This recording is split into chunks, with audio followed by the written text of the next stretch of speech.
Uma coisa que eu acho que essa aula é uma boa oportunidade para falar com vocês é sobre pilha de execução de um programa. Lá desde o início de recursão, vira e mexe eu falava com vocês sobre pilha de execução, né? Para entender como que o programa está funcionando, entender como que ele trabalha com as diversas chamadas recursivas e tal. Mas aqui eu tenho um exemplinho com um pouco mais de detalhes. Eu acho que vale a pena, uma vez na vida, pelo menos, ver esse exemplo, sabe? Eu acho que é legal. Então, acho que pode ajudar. Para quem não está absolutamente claro como funciona a pilha de execução de um programa, eu acho que isso aqui vai dar um insight de assim, o que está acontecendo lá dentro. Acho que é legal nesse sentido. Então, para isso eu tenho que escrever uns pseudocódigos aqui. Infelizmente não são longos, mas venham comigo aqui. Ó. Então, eu vou ter uma funçãozinha G, que tem dois parâmetros AB. Só para falar, ela devolve um inteiro e os parâmetros são inteiros, tá? Eu vou omitir porque precisa do código escrever mais rápido, mas recebe dois inteiros, tá? Essa G de AB. Ela tem uma variável x auxiliar aqui, que é um inteiro, só para especificar. E ela faz x recebe A mais B e depois devolva x. Então, essa é a nossa primeira funçãozinha. Essas funções não fazem nada de muito importante não, tá? É só mesmo para entender a dinâmica ali. A gente vai fazer uma simulaçãozinha legal aqui. Próxima função. Tem uma função f, que recebe três parâmetros inteiros, i, j e k. Esse é o nome dos parâmetros. Ela também tem um inteiro x aqui, que é uma variável local. Opa. E daí ela vai ter aqui, olha, aqui começa, né? X vai chamar uma outra função, para que a coisa fique interessante. X recebe. Deixa eu colocar uma cor diferente ali. Ó, isso aqui é só uma marcação do momento do código, tá? Vai ser interessante pra gente. X recebe o que voltar de G, da funçãozinha G, que passa como parâmetros I e B. Então isso aqui é só para marcar o momento do código aqui, né, isolando eles ali. Daí eu tenho x recebe x mais k e devolva x. Por fim, mais uma funçãozinha aqui. Deixa eu ver quão grande ela é. Essa já é a nossa função main, tá? A nossa função principal. Deixa eu ver se eu consigo imprimir ela aqui mesmo. Escrever ela aqui mesmo. Então, nossa função main não vai receber nenhum valor relevante. Ela tem aqui inteiros i, j, k e y. Tá? Ela tem esses caras todos. E daí i recebe 111, j recebe 222, k recebe 444, e y recebe, aí a coisa fica mais interessante, o que volta da função f. Então aqui vai ser o ponto 1 do código. Eu já deixo claro para que isso aqui é importante, porque eu estou colocando esses negócios. Passando para f os valores i, j, k, os valores dessas funções.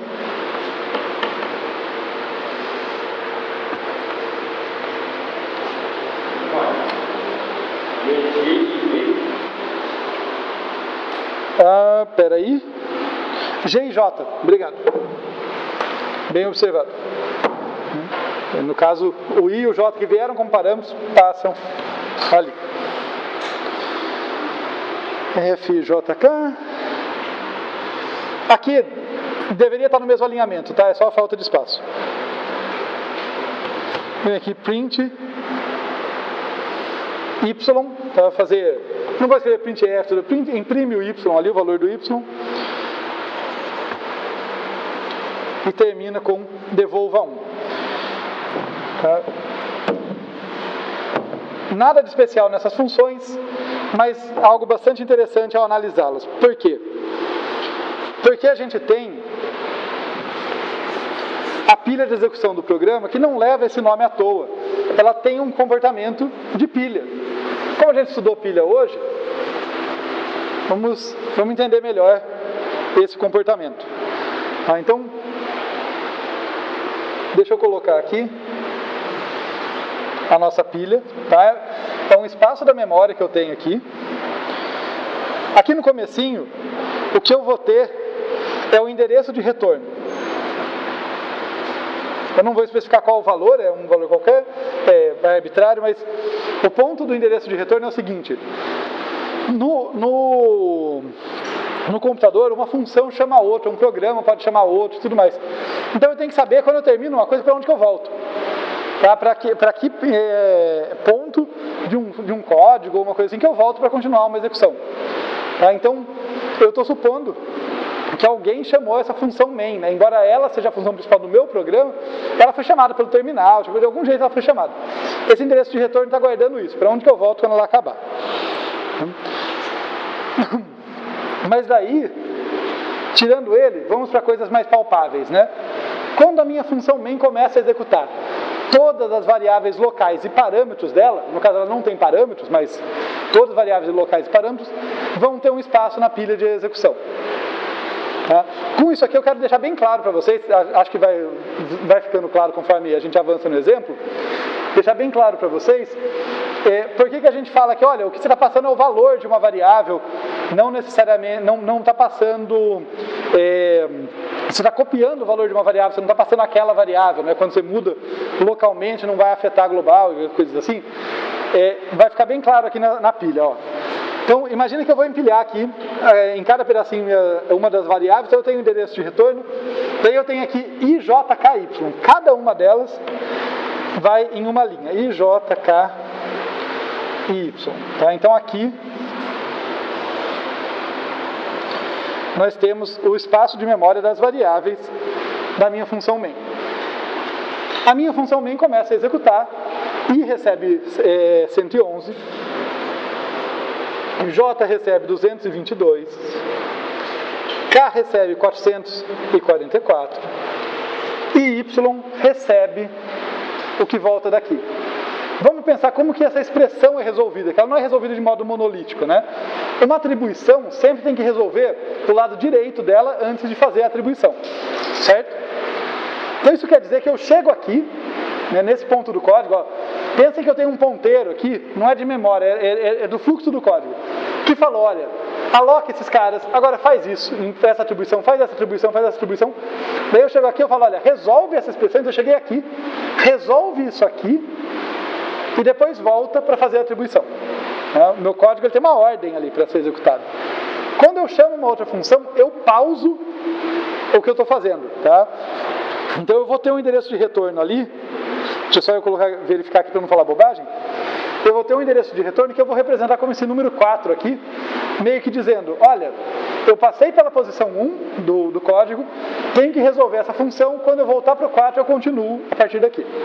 Tá? Obviamente não é isso, não é esse valor aqui, mas é só para indicar, tá? É um endereço que indica para o programa, quando ele voltar para a minha função main, onde ele continua. Não vai continuar no começo, né? Ele tem que saber de onde que ele continua.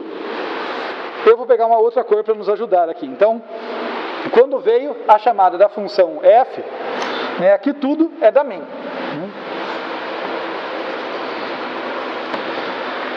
Vem aqui o endereço de retorno da f, que eu vou representar como aquele 4 aqui. Né?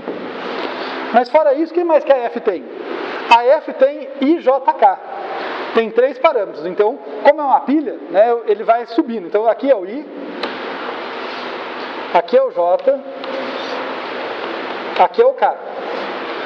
Perceberam que os parâmetros da função são muito parecidos com variáveis locais? Eles são só variáveis locais cujo valor é recebido de fora.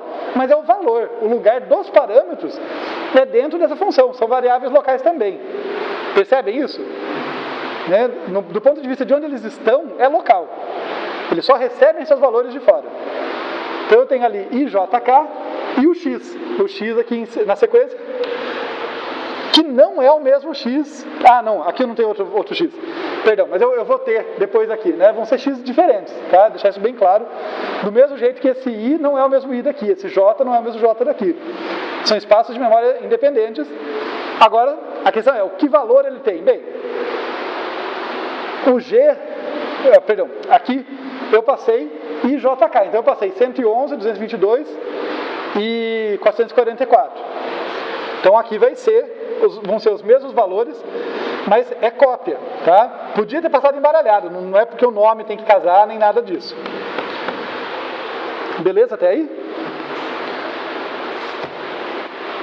Tá legal, então daí da main eu pausei nesse ponto e agora eu comecei a executar o F, né? E daí eu atribuí os valores que foram recebidos de lá. Daí o X foi alocado. Aqui vem uma atribuição, de novo, opa, pausa, não dá para fazer essa atribuição sem resolver isso. Então aqui, outra cor. Vamos para mais uma cor, né? Ali era a main, aqui é a F, né? Aqui é a F e agora eu vou para G.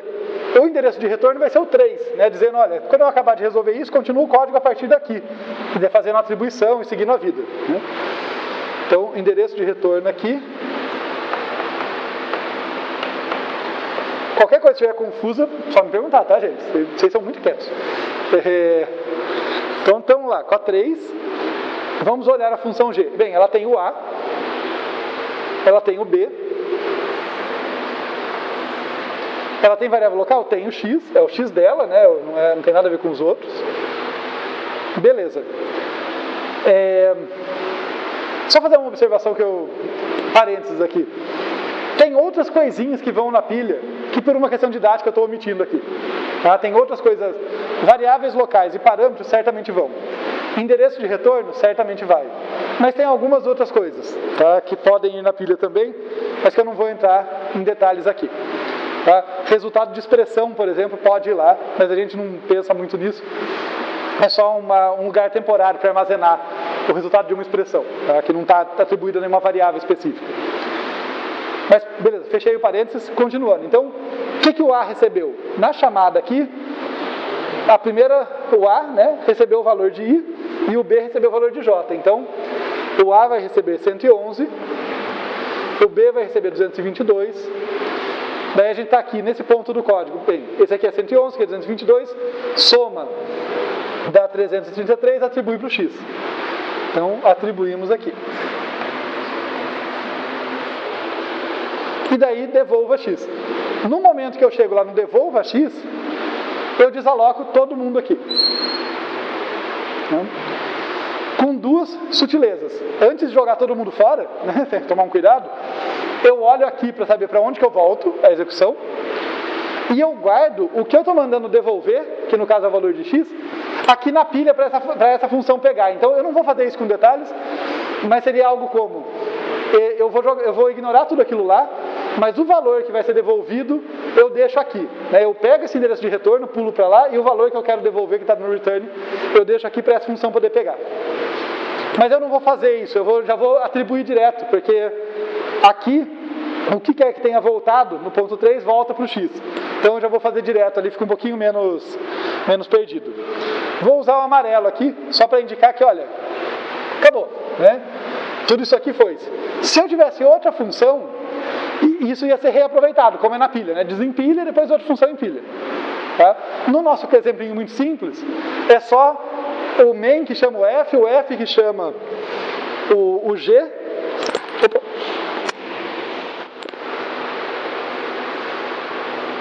O main que chama o F que chama o G, e depois vai voltar. Então aqui só vai desempilhar e nunca mais vai ser usado, mas poderia, tá? A pilha ficar subindo e descendo.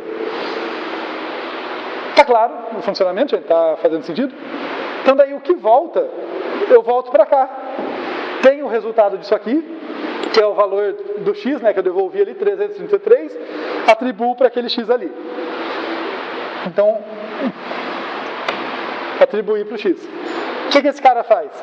Esse cara pega o X, soma com K, então 333 somado com 444, 777, armazena no X. Então nesse momento eu vou substituir, né?